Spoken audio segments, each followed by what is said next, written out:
Hello friends, welcome back to my channel genius tutorial as.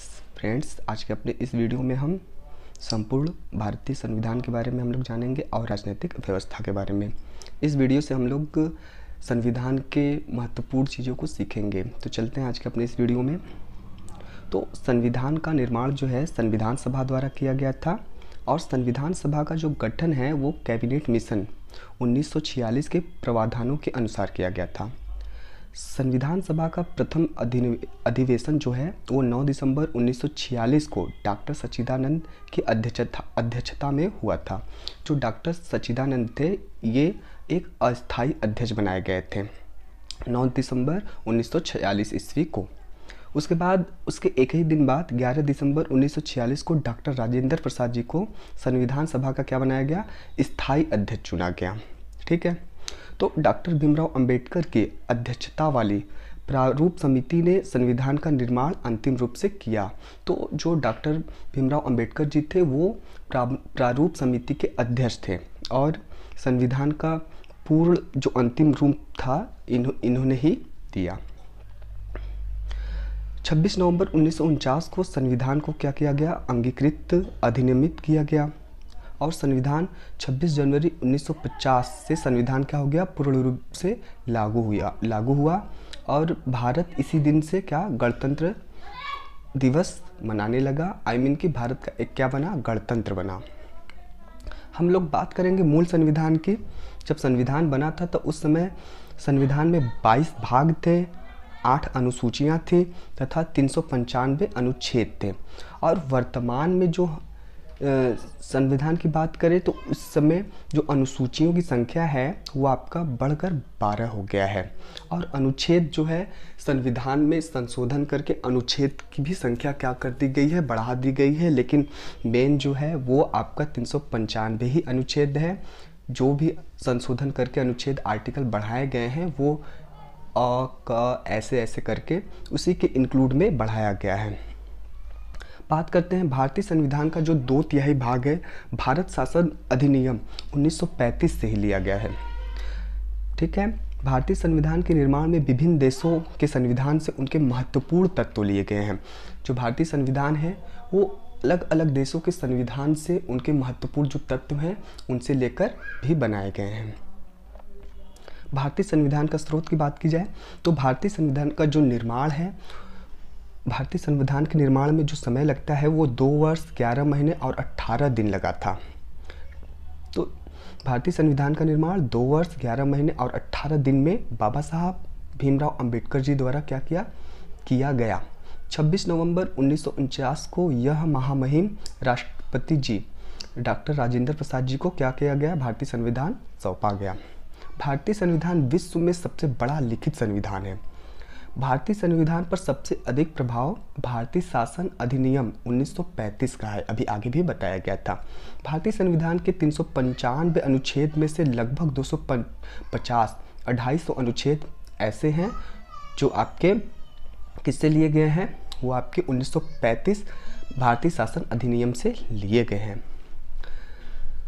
इसके अलावा भारत के संविधान के निर्माण में 10 देशों के संविधान की अहम भूमिका है। 10 देशों के संविधान की क्या है, अहम भूमिका है, क्योंकि इन्हीं 10 देशों के प्रमुख तथ्यों को लेकर भारत का संविधान बनाया गया है। अब आइए जानते हैं कौन कौन से देश हैं और किस किस देश से क्या क्या लिया गया है। ठीक है। तो जैसे संयुक्त राज्य अमेरिका से मौलिक अधिकार को लिया गया है, न्यायिक पुनरावलोकन को लिया गया है, संविधान की सर्वोच्चता को लिया गया है, न्यायपालिका की स्वतंत्रता, निर्वाचित राष्ट्रपति एवं उस पर महाभियोग और न्यायाधीश को हटाने की विधि एवं वित्तीय आपात। तो ये सारे जो चीज़ें हैं कहाँ से लिए गए हैं, संयुक्त राज्य अमेरिका से। अब ब्रिटेन से संसदीय शासन प्रणाली को लिया गया है, एकल नागरिकता व विधि निर्माण की प्रक्रिया को लिया गया है। ठीक है।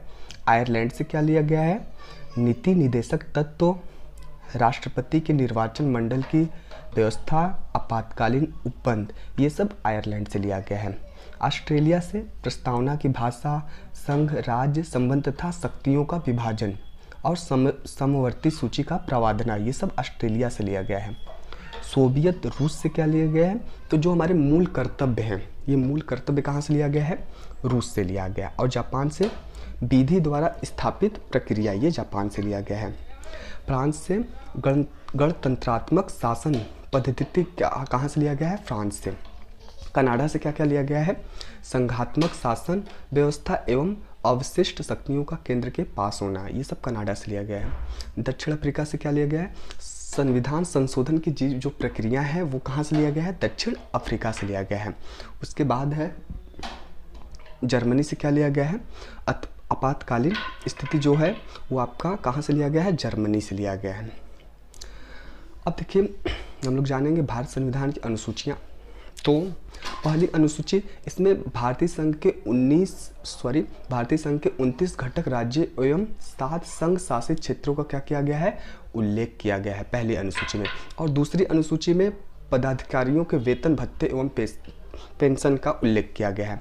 तीसरी अनुसूची में शपथ ग्रहण का प्रारूप का उल्लेख किया गया है। चौथी अनुसूची में राज्य एवं संघ क्षेत्रों का राज्यसभा में प्रतिनिधित्व का उल्लेख किया गया है। पांचवें अनुसूची में क्या है? अनुसूचित क्षेत्रों और अनुसूचित जनजातियों के प्रशासन और नियंत्रण के बारे में उल्लेख किया गया है। छठवीं अनुसूची में असम, मेघालय, त्रिपुरा एवं मिजोरम राज्यों के जनजातीय क्षेत्रों के प्रशासन का प्रावधान किया गया है। सातवीं अनुसूची में केंद्र और राज्यों के बीच जो शक्तियों का बंटवारा है, और संघ सूची में 100, राज्य सूची में 61 तथा समवर्ती सूची में 52 विषय है। आठवीं अनुसूची में भारत की 22 भाषाओं को क्या किया गया है? उल्लेख किया गया है आठवीं अनुसूची में। नौवीं अनुसूची में पहला संविधान संशोधन 1951 द्वारा जोड़ी गई, इसमें राज्य द्वारा संपत्ति के अधिग्रहण के विधियों का क्या किया गया है? उल्लेख किया गया है। ठीक है, तो उसके बाद 10वीं अनुसूची दल बदल संबंधी प्रावधान का उल्लेख किया गया है, और ये 52वें संविधान संशोधन द्वारा 1985 द्वारा क्या किया गया है? 10वीं अनुसूची को जोड़ा गया। 11वीं अनुसूची, इसमें पंचायती राज संस्थानों के 29 विषयों को क्या किया गया है? उल्लेख किया गया है। साथ ही साथ 11वीं अनुसूची जो है वो 73वें संविधान संशोधन द्वारा क्या किया गया है? 1993 ईस्वी में जोड़ा गया। 12वीं अनुसूची की बात करें तो नगरीय निकायों के 18 विषय का उल्लेख किया गया है। साथ ही साथ ये 74वें संविधान संशोधन द्वारा 1993 ईस्वी में क्या किया गया? जोड़ा गया है 12वीं अनुसूची। अब आगे हम लोग जानेंगे भारतीय संविधान क्या है? एक संघीय संविधान है, इसलिए संविधान की 7वीं अनुसूची में केंद्र और राज्य की शक्तियों में विभाजन किया गया है। इस विभाजन का स्पष्ट उल्लेख के लिए 3 सूची का निर्माण किया गया है, जो इस प्रकार से है। ठीक है, तो संघ सूची, राज्य सूची, समवर्ती सूची में विषय। तो हम लोग देख सकते हैं संघ सूची, राज्य सूची और समवर्ती सूची। संघ सूची क्या है? राष्ट्रीय महत्व से संबंधित विषयों को संघ सूची में सम्मिलित किया गया है। इन विषयों में संबंधित कानून बनाने का अधिकार संसद को प्रदान किया गया है। संघ सूची के विषय, वर्तमान समय में संघ सूची में कुल 100 विषयों को सम्मिलित किया गया है, जिनमें से प्रमुख इस प्रकार है, जैसे सेना, रक्षा, विदेशी मामले, रेल, डाक, बचत, परमाणु ऊर्जा, नागरिकता, संचार, मुद्रा, भारतीय रिजर्व बैंक, बैंकिंग, बीमा, स्टॉक, विनिमय, जनगणना, आयकर तथा निगम कर आदि। ये सब संघ सूची के क्या हैं? मुख्य विषय हैं। उसके बाद है राज्य सूची। क्षेत्रीय महत्व से संबंधित विषयों को वरीयता देते हुए संविधान द्वारा कानून बनाने का अधिकार राज्य विधानमंडल को प्रदान किया गया है। राज्य सूची के जो विषय हैं, राज्य सूची में वर्तमान समय में कुल 61 विषयों को क्या किया गया है? सम्मिलित किया गया है। इसके अनुसार प्रमुख विषय इस प्रकार है: न्यायालय, राज्य, पुलिस, जिला अस्पताल, सफाई, पशु, सिंचाई, कृषि, सड़क, one, railway, police, one, want एवं नाप इत्यादि। ये सब क्या है? राज्य सूची के मुख्य विषय हैं। आगे हम लोग जानेंगे समवर्ती सूची। समवर्ती सूची में उन विषयों को सम्मिलित किया गया है जिस पर राज्य सरकार और केंद्र सरकार दोनों कानून का क्या कर सके? निर्माण कर सके।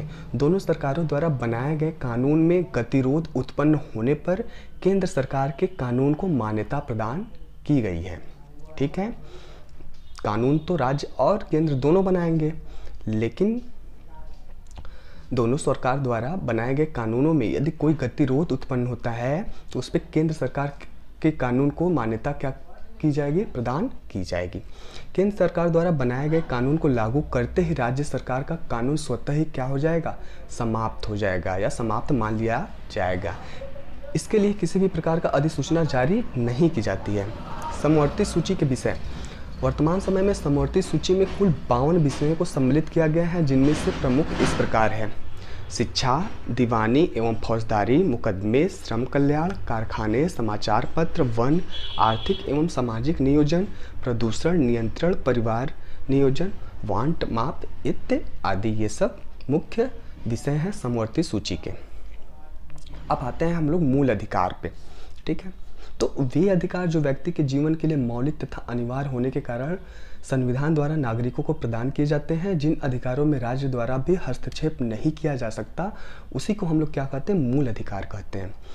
भारतीय संविधान द्वारा भारतीय नागरिकों को 7 मूल अधिकार प्रदान किए गए हैं, किंतु 44वें संविधान संशोधन द्वारा 1979 में संपत्ति के अधिकार को मूल अधिकार से क्या कर दिया गया, मूल रूप से समाप्त कर दिया गया। अब संपत्ति का जो अधिकार केवल एक कानूनी अधिकार के रूप में है। इस प्रकार अब भारतीय नागरिकों को निम्नलिखित सिर्फ 6 मूल अधिकार प्राप्त हैं। पहला है समानता का अधिकार, दूसरा स्वतंत्रता का अधिकार, तीसरा शोषण के विरुद्ध अधिकार, चौथा धार्मिक स्वतंत्रता का अधिकार, पांचवा संस्कृत तथा शिक्षा संबंधी अधिकार, छठवां संवैधानिक उपचारों का अधिकार। तो ये क्या है, ये आपका भारतीय नागरिकों के लिए 6 मूल अधिकार हैं। पहला है समानता का अधिकार। तो समानता का अधिकार क्या होता है? समानता का अधिकार अनुच्छेद 14 में है, कानून के समक्ष समानता।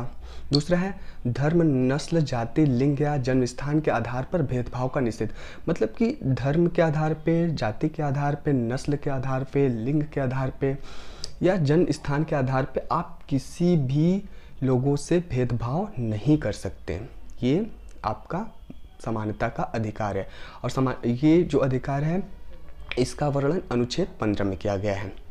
राज्य के अधीन नौकरियों का समान अवसर, ये अनुच्छेद 16 में है। अस्पृश्यता का निषेध, अस्पृश्यता का मतलब कि छुआछूत भी क्या है, एक प्रकार का निषेध माना जाएगा। किसी भी मनुष्य से आप छुआछूत नहीं कर सकते, ये अनुच्छेद 17 में बताया गया है। उपाधियों का निषेध, इसका भी वर्णन अनुच्छेद 18 में है। अब आते हैं स्वतंत्रता का अधिकार। स्वतंत्रता का अधिकार आपका अनुच्छेद 10 से 22 तक में है। विचार और अभिव्यक्ति की स्वतंत्रता, अस्त्र शस्त्र रहित तथा शांतिपूर्ण सम्मेलन की स्वतंत्रता, मतलब कि आप शांतिपूर्ण तरीके से बिना किसी हथियार के, अस्त्र शस्त्र के आप कहीं भी सम्मेलन कर सकते हैं। समुदाय और संघ के निर्माण की स्वतंत्रता, भारत राज्य क्षेत्र में अबाध भ्रमण की स्वतंत्रता, मतलब भारत राज्य क्षेत्र में आप कहीं भी स्वतंत्र रूप से यात्रा कर सकते हैं, घूम सकते हैं। भारत राज्य क्षेत्र में अबाध निवास की स्वतंत्रता, मतलब कि भारत राज्य किसी भी राज्य में भारत के आप स्वतंत्रता पूर्वक क्या कर सकते हैं, निवास कर सकते हैं। कुछ एक्सेप्शनल में है, कुछ राज्यों को छोड़कर। वृत्ति उपजीविका का या कारोबार की स्वतंत्रता। तो भारतीय संविधान जो आपको स्वतंत्रता का समानता देता है, तो इसमें आप ये नहीं है कि ये काम आप नहीं कर सकते, इसके लिए आप स्वतंत्र थे, कोई भी कार्य आसानी से अपना व्यवसाय कर सकते हैं। शोषण के विरुद्ध अधिकार, शोषण के विरुद्ध अधिकार का वर्णन अनुच्छेद 23 से और 24 में किया गया है। अनुच्छेद 23 के द्वारा बेगार तथा इसी प्रकार का अन्य जबरदस्ती लिया हुआ श्रम निषिद्ध ठहराया गया, जिसका उल्लंघन विधि के अनुसार दंडनीय अपराध है। इस अधिकार का एक महत्वपूर्ण अपवाद है, राज्य सार्वजनिक उद्देश्य से अनिवार्य श्रम की योजना लागू कर सकता है, लेकिन ऐसा करता समय राज्य नागरिकों के बीच धर्म, मूलवंश, जाति, वर्ण या सामाजिक स्तर के आधार पर कोई भेदभाव नहीं करेगा। बाल श्रम का निषेध, बाल श्रम पे क्या रोक होना चाहिए। अनुच्छेद 24 में कहा गया है कि 14 वर्ष से कम आयु वाले किसी बच्चे को कारखानों या अन्य किसी जोखिम भरे काम पर नियुक्ति नहीं किया जा सकता, लेकिन बच्चे को अन्य प्रकार के कार्यों में लगाया जा सकता है।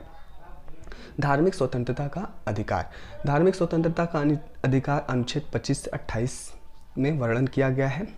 धार्मिक स्वतंत्रता में क्या क्या है, अंतःकरण की स्वतंत्रता, ये अनुच्छेद 25 में है। धार्मिक मामलों का प्रबंध करने की स्वतंत्रता अनुच्छेद 26 में है। अनुच्छेद 27 किसी विशिष्ट धर्म की अभिवृद्धि के लिए करों के संदाय के बारे में स्वतंत्रता देता है, वो अनुच्छेद 27 में है। राजकीय शिक्षण संस्थानों में धार्मिक शिक्षा निषेध, ठीक है, राज्य की जो शिक्षण संस्थान है उसमें धार्मिक शिक्षा को नहीं अपनाया जा सकता, ये अनुच्छेद 28 में वर्णन है। संस्कृति और शिक्षा संबंधी अधिकार, यह अधिकार अनुच्छेद 29 से 30 में है। अनुच्छेद 29 के अनुसार नागरिकों के प्रत्येक वर्ग को अपनी भाषा, लिपि या संस्कृति सुरक्षित रखने का पूर्ण अधिकार प्राप्त है। अनुच्छेद 30 के अनुसार धर्म या भाषा पर आधारित सभी अल्पसंख्यक वर्गों को अपनी रुचि की शैक्षणिक संस्थाओं की संस्थापना तथा उनके प्रशासन का अधिकार होगा। संवैधानिक उपचारों का अधिकार, इसका वर्णन अनुच्छेद 32 में किया गया है। यह एक मौलिक अधिकार है जो भारत के प्रत्येक नागरिक को संविधान द्वारा मान्यता प्राप्त अन्य मौलिक अधिकारों को लागू कराने के लिए सर्वोच्च न्यायालय के समक्ष याचिका दायर करने का अधिकार देता है। अब हम लोग जानेंगे नीति निर्देशक तत्व।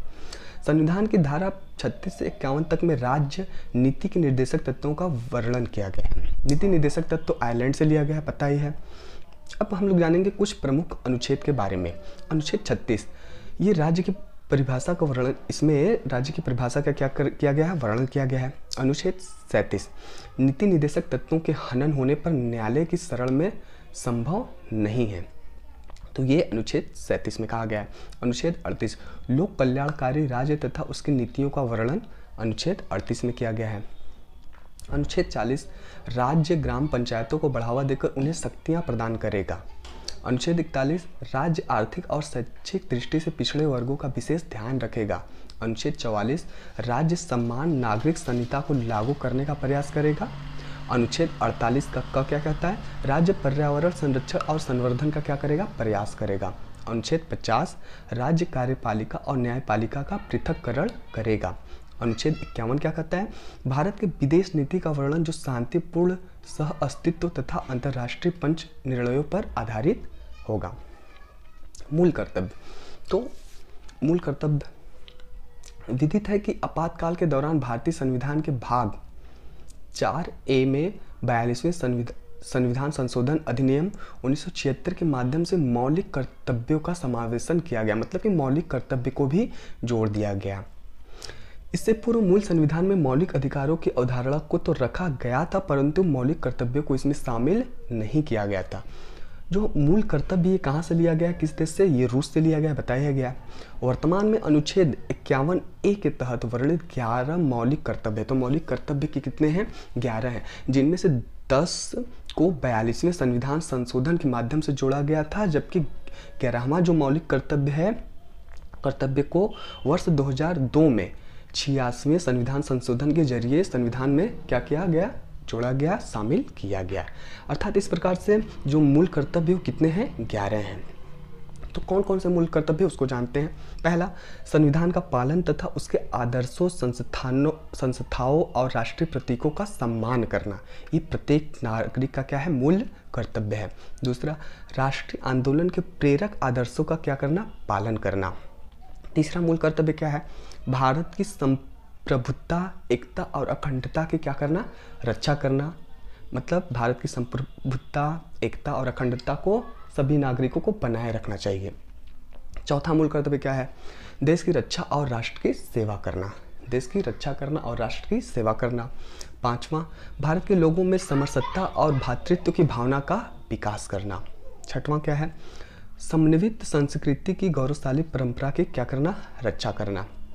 सातवां मूल कर्तव्य क्या है, प्राकृतिक पर्यावरण की रक्षा और सभी प्राणियों के प्रति दया भाव दिखाना। आठवां मूल कर्तव्य, वैज्ञानिक दृष्टिकोण, मानववाद और ज्ञानार्जन का क्या, विकास करना। नौवां मूल कर्तव्य क्या है, सार्वजनिक संपत्ति की सुरक्षा व हिंसा से दूर रहना, जो भी सार्वजनिक चीज़ें होंगी उसकी सुरक्षा करना और हिंसात्मक चीज़ों से क्या करना, दूर रहना। 10वां मूल कर्तव्य क्या है, व्यक्तिगत तथा सामूहिक उत्कर्ष का प्रयास करना। 11वां मूल कर्तव्य है 5 से 14 वर्ष तक के आयु के बच्चों को शिक्षा के अवसर क्या करना, उपलब्ध कराना। ये क्या है, मूल कर्तव्य है। अब हम लोग आते हैं संघीय कार्यपालिका, राष्ट्रपति एवं उपराष्ट्रपति। भारत संघ की कार्यपालिका शक्ति राष्ट्रपति में अनुच्छेद 53 एक निहित है। भारत में संसदीय व्यवस्था को अपनाया गया है, अतः राष्ट्रपति नाम मात्र की कार्यपालिका है तथा प्रधानमंत्री तथा उसका मंत्रिमंडल वास्तविक कार्यपालिका है। मतलब कि राष्ट्रपति तो हैं लेकिन एक नाम मात्र के क्या हैं, कार्यपालिका हैं। राष्ट्रपति देश का संवैधानिक प्रधान होता है। राष्ट्रपति भारत का प्रथम नागरिक कहलाता है। राष्ट्रपति का निर्वाचन समानुपातिक प्रतिनिधित्व प्रणाली एवं एकल संक्रमणीय मत पद्धति के द्वारा होता है। राष्ट्रपति पद की योग्यता की बात की जाए तो संविधान के अनुच्छेद 58 के अनुसार कोई भी व्यक्ति राष्ट्रपति होने के योग्य तब होगा जब वह भारत का नागरिक हो, 35 वर्ष की आयु पूरी कर चुका हो, लोकसभा या सदस्य का निर्वाचित किए जाने योग्य हो, चुनाव के समय लाभ का पद धारण नहीं करता हो। राष्ट्रपति के निर्वाचन के लिए निर्वाचक मंडल, इसमें राज्यसभा, लोकसभा और राज्यों के विधानसभाओं के निर्वाचित सदस्य रहते हैं।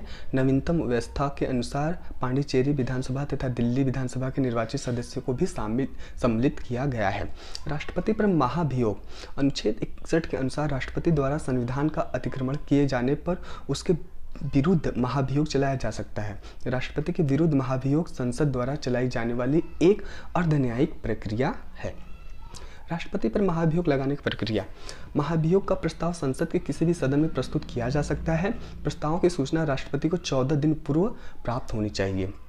प्रस्ताव की सूचना पर उस सदन के कम से कम 1/4 सदस्यों के हस्ताक्षर होने चाहिए। समस्त सदस्यों के कम से कम 2/3 बहुमत से पारित हो जाता है तो वह आगे की जांच के लिए दूसरे सदन में भी भेज दिया जाता है। राष्ट्रपति को दूसरे सदन में स्वयं अथवा अपने किसी प्रतिनिधि के माध्यम से स्पष्टीकरण देने का अधिकार है। यदि द्वितीय सदन भी प्रथम सदन की भांति महाभियोग के प्रस्ताव को समस्त सदस्यों के कम से कम 2/3 बहुमत से स्वीकार कर लेता है तो उसी दिन से राष्ट्रपति पद क्या किया जाएगा, रिक्त समझा जाएगा। अभी तक एक भी ऐसा अवसर नहीं आया है जब राष्ट्रपति पर महाभियोग लगाकर उनका कार्य क्या कर दिया जाए, रिक्त कर दिया जाए। राष्ट्रपति की शक्तियाँ, अनुच्छेद 79 के अनुसार राष्ट्रपति भारतीय संसद का अभिन्न अंग है, अतः इस रूप में उसे विधायी शक्तियाँ प्राप्त होती हैं। राष्ट्रपति संसद के दोनों सदनों का आह्वान व सत्राह्वान कर सकता है तथा लोकसभा को विघटित कर सकता है। प्रत्येक चुनाव के बाद तथा प्रत्येक वर्ष में प्रथम अधिवेशन को राष्ट्रपति संबोधित करता है। संसद के दोनों सदनों की संयुक्त बैठक बुला सकता है। इसकी अध्यक्षता लोकसभा के अध्यक्ष द्वारा की जाती है। अनुच्छेद 108। राष्ट्रपति राज्यसभा में 12 तथा लोकसभा में 2 एंग्लो इंडिया को भी मनोनीत करता है। अनुच्छेद 79 के अनुसार राष्ट्रपति भारतीय संसद का अभिन्न अंग है, अतः इस रूप में उसे विधायी शक्तियाँ प्राप्त है। राष्ट्रपति संसद के दोनों सदनों का आह्वान व सत्राह्वान कर सकता है तथा लोकसभा को विघटित कर सकता है। प्रत्येक चुनाव के बाद तथा प्रत्येक वर्ष में प्रथम अधिवेशन को राष्ट्रपति संबोधित करता है। संसद के दोनों सदनों की संयुक्त बैठक बुला सकता है। इसकी अध्यक्षता लोकसभा के अध्यक्ष द्वारा की जाती है, जिसका वर्णन अनुच्छेद 108 में किया गया है।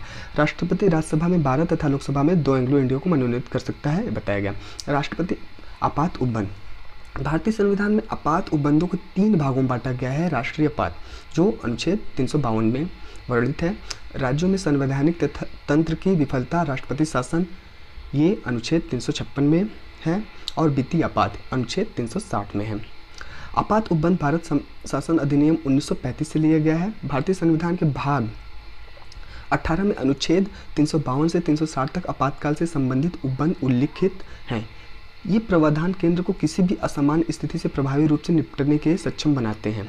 संविधान में इन प्रावधानों को जोड़ने का उद्देश्य देश की संप्रभुता, एकता, अखंडता, लोकतांत्रिक राजनीतिक व्यवस्था तथा संविधान की सुरक्षा करता है।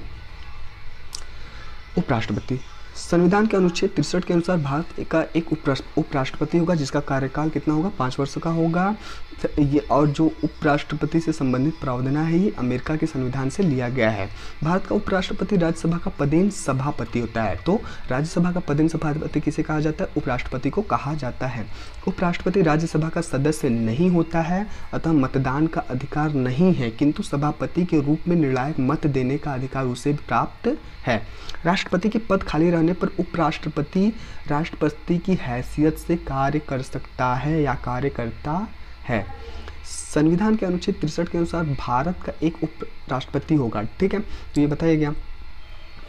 और कितने दिन तक मतलब कि कार्य कर सकते हैं राष्ट्रपति के न रहने पे उपराष्ट्रपति? 6 महीने, उससे ज़्यादा नहीं। संघीय विधायिका या संसद, भारतीय शासन प्रणाली का दूसरा आधार स्तंभ संघीय विधायिका या संसद है, ठीक है। तो जो संसद है उसका निर्माण लोकसभा, राज्यसभा और प्रेसिडेंट से होता है, ठीक है। इसका उपबंध संविधान के भाग 5 में किया गया है, जो अनुच्छेद 79 से 123 के अंतर्गत है। संविधान के अनुच्छेद 79 में कहा गया है, संघ के लिए एक संसद होगा जो राष्ट्रपति और 2 सदनों से मिलकर बनेगी, जिनके नाम क्रमशः राज्यसभा और लोकसभा होगा। 1935 के भारतीय शासन अधिनियम में केंद्र में द्विसदनात्मक व्यवस्था की स्थापना की गई थी। लोकसभा का गठन, लोकसभा के गठन के बारे में प्रावधान संविधान के अनुच्छेद 81 आर्टिकल 81 में किया गया है। अनुच्छेद 81 के तहत मूल संविधान में लोकसभा के सदस्य की संख्या जो थी 500 निश्चित की गई थी, लेकिन समय समय पर इसमें क्या हो गई, वृद्धि की गई। 31वें संविधान संशोधन 1974 के द्वारा लोकसभा की अधिकतम सदस्य संख्या 525 से बढ़कर 545 कर दी गई है।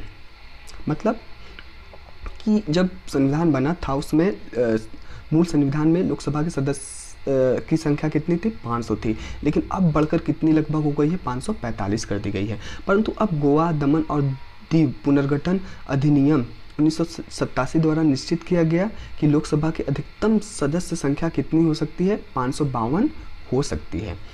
तो लोकसभा की अधिकतम जो संख्या है वो 552 हो सकती है। लोकसभा के सदस्यों का चुनाव प्रत्यक्ष रूप से वयस्क मताधिकार के आधार पर होता है।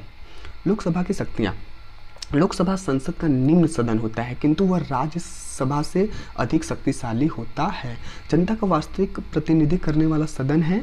इसकी शक्तियों एवं कार्य को निम्नलिखित रूप से बताया जा रहा है। पहला, व्यवस्थापिका संबंधी शक्ति लोकसभा के पास होता है। कार्यपालिका पर नियंत्रण की शक्ति होता है। वित्तीय शक्ति होता है। संवैधानिक संशोधन की शक्ति होता है, और इसके अलावा भी अन्य शक्तियाँ होती हैं।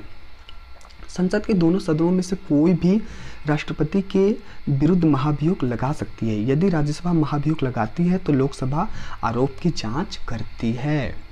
अनुच्छेद 124(4) के अनुसार लोकसभा राज्यसभा के साथ मिलकर उच्चतम न्यायालय अथवा उच्च न्यायालयों के न्यायाधीशों का कदाचार या असमर्थता के आधार पर पदच्युत करने का प्रस्ताव पारित कर सकती है।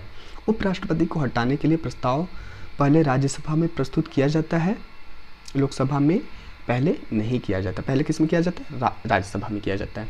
राज्यसभा का गठन, राज्यसभा को भारतीय संसद का द्वितीय सदन या उच्च सदन भी कहा जाता है। इसमें राज्यों के सदस्य होते हैं। ये सदस्य राज्यों और संघ राज्य क्षेत्रों का प्रतिनिधित्व करते हैं। अनुच्छेद 80(1) के अनुसार राज्यसभा में सदस्यों की अधिकतम संख्या 250 हो सकती है। अधिकतम कितनी हो सकती है, 250। इसमें से 12 सदस्य राष्ट्रपति द्वारा मनोनीत किए जाते हैं।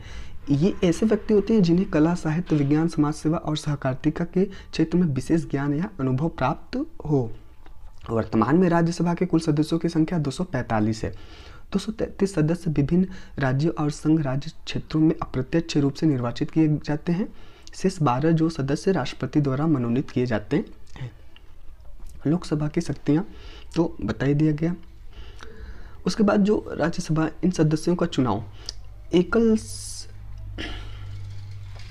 एकल संक्रमणीय मत प्रणाली तथा अनुपातिक प्रतिनिधित्व की पद्धति के अनुसार और खुले मतदान से संघ के विभिन्न राज्यों और संघीय क्षेत्रों की विधानसभाओं के निर्वाचित सदस्यों द्वारा किया जाता है। राज्यसभा का सभापति, राज्यसभा के 2 प्रमुख पदाधिकारी होते हैं, सभापति और उपसभापति।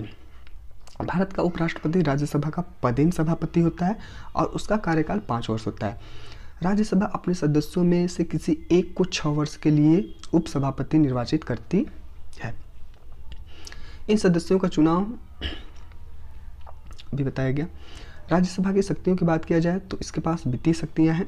संविधान के अनुच्छेद 109 में यह स्पष्ट रूप से उपबंधित किया गया है कि राज्यसभा में धन विधेयक प्रस्तुत नहीं किया जा सकता, वह केवल लोकसभा में ही प्रस्तुत किया जा सकता है। जब लोकसभा में किसी धन विधेयक की पारित कर देती है तो वह राज्यसभा के पास उसकी सिफारिश के लिए भेजा जाता है। राज्यसभा 14 दिन तक धन विधेयक को अपने पास रोक सकती है। संविधान में संशोधन की शक्तियाँ। संविधान संशोधन के संबंध में राज्यसभा को लोकसभा के समान शक्ति प्राप्त है। लोकसभा से पारित संविधान विधेयक तभी स्वीकृत समझा जाएगा जब वह राज्यसभा द्वारा भी पारित कर दिया जाए। संविधान संशोधन विधेयक पर राज्यसभा की असहमति होने पर संशोधन विधेयक अस्वीकार क्या किया जाएगा, समझा जाएगा। मतलब कि संविधान संशोधन में लोकसभा के साथ साथ राज्यसभा से भी पारित होना चाहिए। आपातकाल संबंधी शक्ति। राष्ट्रपति की आपातकालीन उद्घोषणा की स्वीकृति दोनों सदनों द्वारा अनिवार्य है। यदि घोषणा उस समय की गई है कि जब लोकसभा विघटित हो गई हो तो उस समय घोषणा का राज्यसभा द्वारा स्वीकृत होना अनिवार्य है। प्रधानमंत्री। अब बात करते हैं प्रधानमंत्री की। तो संविधान में प्रधानमंत्री के निर्वाचन व नियुक्ति के लिए कोई विशेष प्रक्रिया नहीं है। अनुच्छेद 75 के अंतर्गत यह व्यवस्था है कि राष्ट्रपति प्रधानमंत्री की नियुक्ति करेगा। संसद में किसी दल को स्पष्ट बहुमत न मिलने पर राष्ट्रपति अपने स्व विवेक से प्रधानमंत्री की नियुक्ति करता है। वह सबसे बड़ा दल का नेता या गठबंधन हो सरकार बनाने हेतु आमंत्रित वह उन्हें 1 माह के भीतर संसद में विश्वास मत हासिल करने के लिए कहता है। प्रधानमंत्री मंत्रिपरिषद का अध्यक्ष होता है। भारत के संविधान में अनुच्छेद 74 और 75 के अंतर्गत केंद्रीय मंत्रिपरिषद के गठन और उसके कार्यों का वर्णन किया गया है। राज्यपाल की नियुक्तियां। संविधान के भाग 6 के अंतर्गत अनुच्छेद 153 से 167 तक राज्य कार्यपालिका का वर्णन किया गया है। राज्य कार्यपालिका में मुख्यतः राज्यपाल, मुख्यमंत्री, मंत्रिपरिषद व राज्य का महाधिवक्ता शामिल होते हैं। अनुच्छेद 154 राज्यपाल कार्यपालिका का प्रधान होगा। वह यह कार्य स्वयं या अपने अधीनस्थों द्वारा कराता है। अनुच्छेद 162 राज्यपाल के कार्यपालिकीय शक्ति का विस्तार राज्य सूची पर बने विधियों तक है।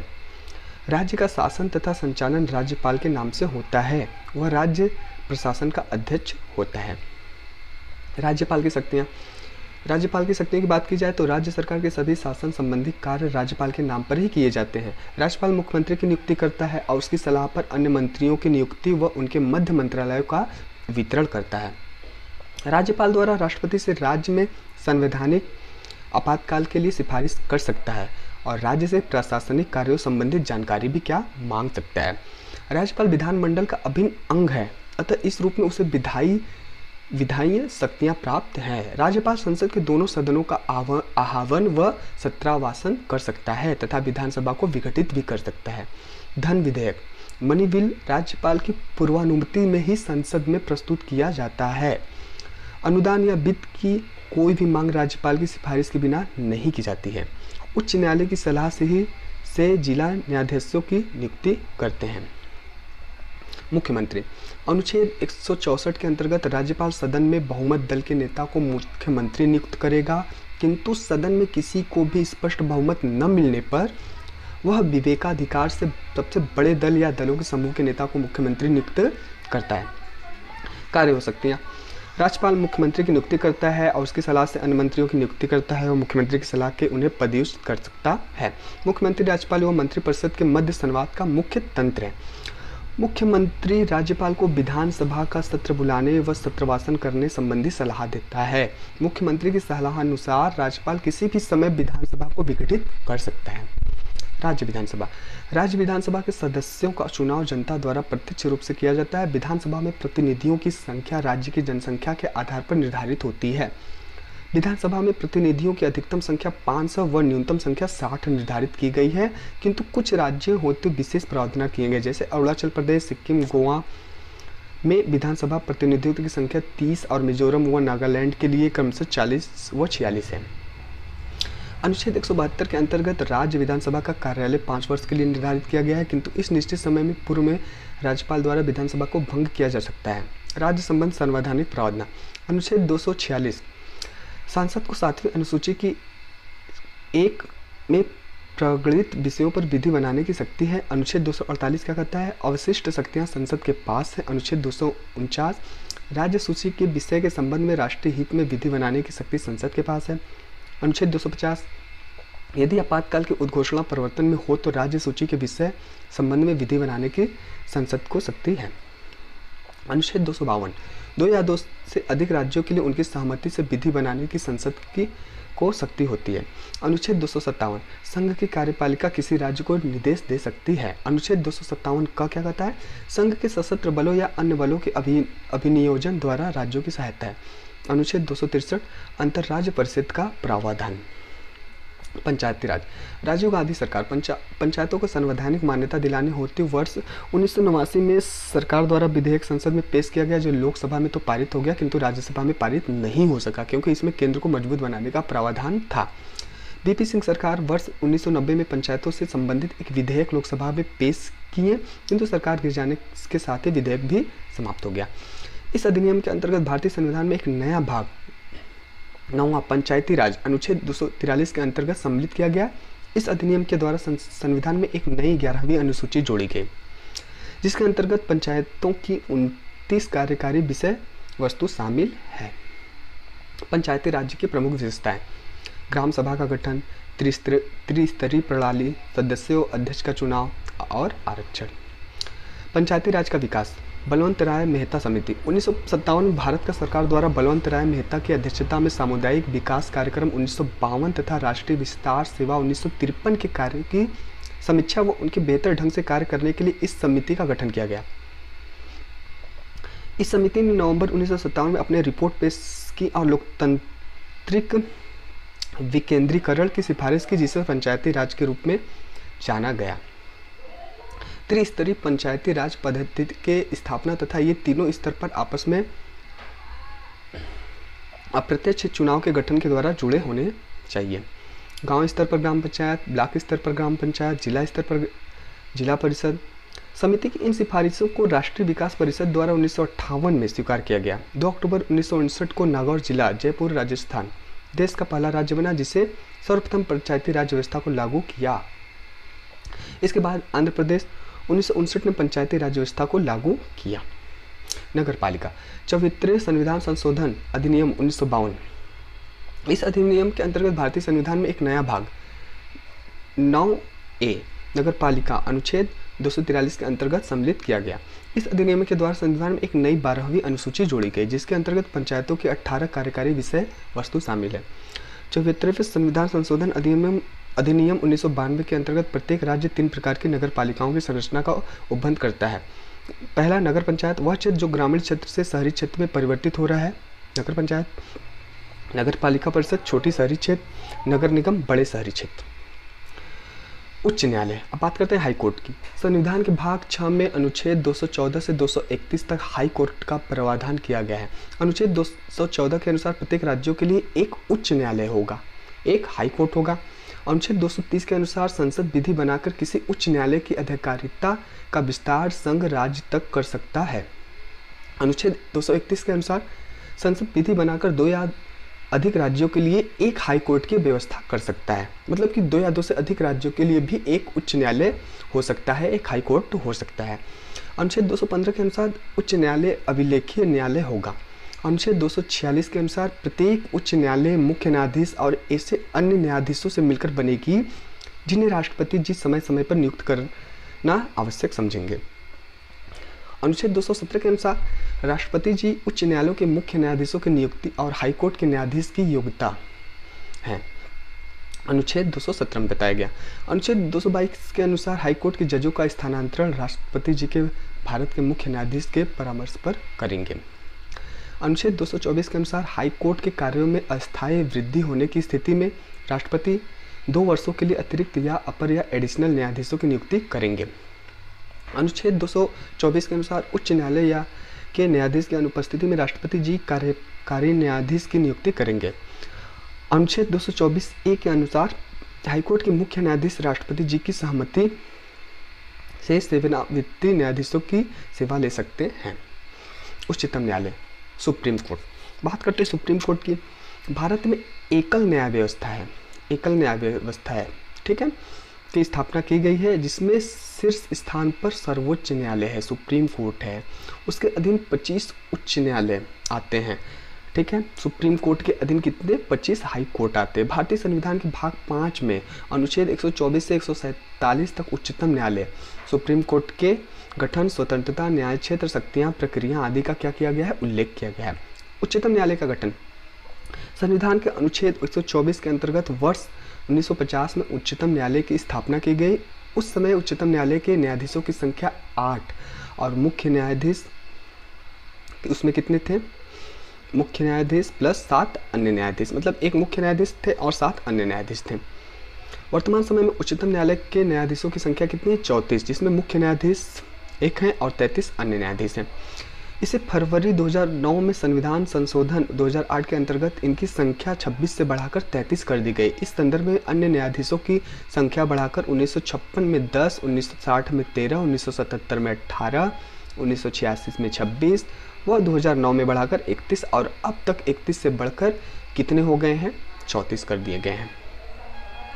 भारतीय नागरिकता और इससे जुड़े हुए कानून केंद्र सूची के विषय हैं, इसलिए इन पर कानून बनाने का हक केवल केंद्र सरकार के पास है। भारतीय संविधान के अनुच्छेद 5 से अनुच्छेद 11 तक में नागरिकता के बारे में कानून बनाए गए हैं। लोक सेवा आयोग, चीन ने सर्वप्रथम प्रतियोगी परीक्षाएं करवाई। 1853 के एक्ट में इंग्लैंड की प्रतियोगी परीक्षा का प्रावधान किया गया। 1909 के एक्ट में केंद्र से राज्यों के लिए अलग अलग आयोगों का प्रावधान किया गया। संविधान में 3 प्रकार के आयोग हैं अनुच्छेद 315 के अनुसार, संघ लोक सेवा आयोग, राज्य लोक सेवा आयोग, संयुक्त लोक सेवा आयोग। सेवाएं संघ और राज्य के अधीन सेवाओं में अनुच्छेद 308 से लेकर 323 तक हैं। भारत में मुख्य 3 प्रकार की लोक सेवाएं पाई जाती हैं, अखिल भारतीय सेवाएं, केंद्रीय सेवा, राज्य सेवा। प्रमुख संविधान संशोधन, अब बात करते हैं प्रमुख संविधान संशोधन की। तो पहला संविधान संशोधन 1951 में हुआ था। इसके द्वारा भारतीय संविधान में 9वीं अनुसूची को जोड़ा गया था। 7वां संविधान संशोधन 1956 में किया गया था। इसके द्वारा राज्यों का पुनर्गठन करके 14 राज्य और 6 केंद्र शासित प्रदेशों को पुनर्गठित किया गया था। 10वां संविधान संशोधन 1961 में किया गया। इसके द्वारा पुर्तगालियों की अधीनता से मुक्त हुए दादरा और नागर हवेली को भारतीय संघ में शामिल किया गया। 12वां संविधान संशोधन 1962 में हुआ। इसके द्वारा गोवा, दमन और दीव का भारतीय संघ में विलय किया गया। 14वां संविधान संशोधन 1962 में हुआ। इसके द्वारा पांडिचेरी को केंद्र शासित प्रदेश के रूप में भारत में विलय किया गया। उसके बाद बात करते हैं हम लोग 8वां संविधान संशोधन की। तो 18वें संविधान संशोधन की, तो जो 1966 में हुआ। इसके द्वारा पंजाब राज्य का पुनर्गठन करके पंजाब, हरियाणा राज्य और चंडीगढ़ का केंद्र शासित प्रदेश बनाया गया। 21वें संविधान संशोधन 1967, इसके द्वारा 8वीं अनुसूची में सिंधी भाषा को शामिल किया गया। 24वां संविधान संशोधन 1971, इसके द्वारा संसद को मौलिक अधिकारों सहित संविधान के किसी भी भाग में संशोधन करने का अधिकार दिया गया। 45वां संविधान संशोधन 1974, इसके द्वारा सिक्किम को भारतीय संघ में यह सह राज्य का दर्जा दिया गया। 36वां संविधान संशोधन जो है 1975, यहाँ पे कुछ मिस्टेक है, देखना पड़ेगा। इसके द्वारा सिक्किम को भारतीय संघ में 22वें राज्य के रूप में सम्मिलित किया गया। 42वां संविधान संशोधन क्या है, 1976 में हुआ। यह संविधान संशोधन प्रधानमंत्री इंदिरा गांधी के समय स्वर्ण सिंह आयोग की सिफारिश के आधार पर किया गया है। यह अब तक का सबसे बड़ा संविधान संशोधन माना गया है। ठीक है, इस संविधान संशोधन को लघु संविधान की संज्ञा दी जाती है। इस संविधान संशोधन में 59 प्रावधान थे। 71वां संविधान संशोधन 1992, इसके द्वारा संविधान के 8वें अनुसूची में कोंकणी, मणिपुरी और नेपाली भाषाओं को जोड़ा गया। 73वां संविधान संशोधन 1992, इसके द्वारा संविधान में 11वीं अनुसूची जोड़कर संपूर्ण देश में पंचायती राज्य की स्थापना का प्रावधान किया गया। 74वां संविधान संशोधन 1992, इसके द्वारा संविधान में 12वीं अनुसूची जोड़कर नगरीय स्थानीय शासन को संवैधानिक संरक्षण प्रदान किया गया। 84वां संविधान संशोधन 2001, इसके द्वारा 1991 की जनगणना के आधार पर लोकसभा और विधानसभा क्षेत्र में परिसीमन की अनुमति प्रदान की गई। 86 संविधान संशोधन 2030, इसके द्वारा प्राथमिक शिक्षा को मौलिक अधिकार की श्रेणी में रखा गया। 100वां संविधान संशोधन 2015 को भारत और बांग्लादेश के बीच हुई भू सीमा संधि के लिए 100वां संविधान संशोधन किया गया। 101वां संविधान संशोधन 2016 जीएसटी व्यवस्था लागू करने हेतु हुआ। 102 ठीक है। 102 संविधान संशोधन 2018। इस संशोधन के द्वारा राष्ट्रीय पिछड़ा वर्ग आयोग ओबीसी को संवैधानिक का दर्जा प्रदान किया गया। 103 संविधान संशोधन 2019। इस संशोधन के द्वारा आर्थिक रूप से कमजोर सामान्य वर्ग के लिए 10% के आरक्षण की व्यवस्था की गई। 104 संविधान संशोधन अधिनियम 2019। 126वां संविधान संशोधन विधेयक दिसंबर 2019 को राज्यसभा में भारतीय संविधान का 126वां संविधान संशोधन विधेयक 2019 पारित किया गया। इस विधेयक के तहत लोकसभा और विधानसभा में अनुसूचित जातियों एवं जनजातियों के लिए आरक्षण की जो अवधि थी उसको 10 वर्ष और बढ़ाया गया। अब हम लोग बात करते हैं भाग, अनुच्छेद और प्रावधान। भाग 1 में अनुच्छेद 1 से 4 भाग 1 में अनुच्छेद 1 से अनुच्छेद 4 तक हैं, जिसमें संघ और उसका राज्य क्षेत्र नए राज्य का निर्माण। भाग 2 में कितने अनुच्छेद है? अनुच्छेद 5 से 11, जिसमें नागरिकता तक का प्रावधान किया गया है। भाग 3 अनुच्छेद 12 से अनुच्छेद 35 मौलिक अधिकार को बताया गया। तो मौलिक अधिकार कितने अनुच्छेद तक हैं? 12 से 35। भाग 4 अनुच्छेद 36 से 51 राज्य के नीति निर्देशक तत्व। भाग 4A अनुच्छेद 51A, जिसमें मौलिक कर्तव्य को जोड़ा गया है। भाग 5 अनुच्छेद 52 से 151, जिसमें प्रावधान संघ सरकार की गई है। भाग 6 अनुच्छेद 152 से 237 है भाग 6 में, जिसमें राज्य सरकार से संबंधित प्रावधान किया गया है। भाग 7 अनुच्छेद 238 7वें संशोधन द्वारा संविधान से हटा दिया गया। भाग 8 अनुच्छेद 239 से 242 तक जो अनुच्छेद है वो भाग 8 में है। केंद्र शासित प्रदेशों का इसमें प्रशासन किया गया है। भाग 9 अनुच्छेद 243 से 243 और तक आपका भाग 9 में है, जिसमें पंचायतों के बारे में विवरण किया गया है। भाग 9 अनुच्छेद 23 से 243 पी से 243 JEG को भी जोड़ा गया है। इसमें अनुच्छेद, इसमें आपका क्या है? नगरीय निकाय के बारे में बताया गया है। भाग 18 उसके बाद अनुच्छेद 352 से 360 तक भाग 18 में है, इसमें आपात उपबंध है। भाग 20 अनुच्छेद 368 इसमें है, जिसमें संविधान संशोधन के बारे में बताया गया है। भाग 22 में अनुच्छेद 393 से 395 तक का विवरण है। संक्षिप्त नाम, प्रारंभ और निरसन हिंदी में प्रतिकृत पाठ है। तो ये कुछ मुख्य भाग थे, उस मुख्य भाग के कुछ मुख्य अनुच्छेद थे और उसमें मुख्य प्रावधान क्या किया गया था। तो आई होप फ्रेंड कि ये जो आपको वीडियो है ये पसंद आई होंगी। इसमें जितने भी इम्पोर्टेंट टॉपिक थे संविधान से, राजनीतिक से, ये आपको पूरा ही बताया गया और हर एक एग्ज़ाम के लिए वेरी वेरी इंपॉर्टेंस होगा। यदि आप वीडियो को 1-2 बार देख लेते हैं, अच्छे से समझ लेते हैं, तो हर एक एग्ज़ाम के लिए आपके यहाँ से क्वेश्चन ज़रूर आएंगे। तब तक के लिए थैंक यू।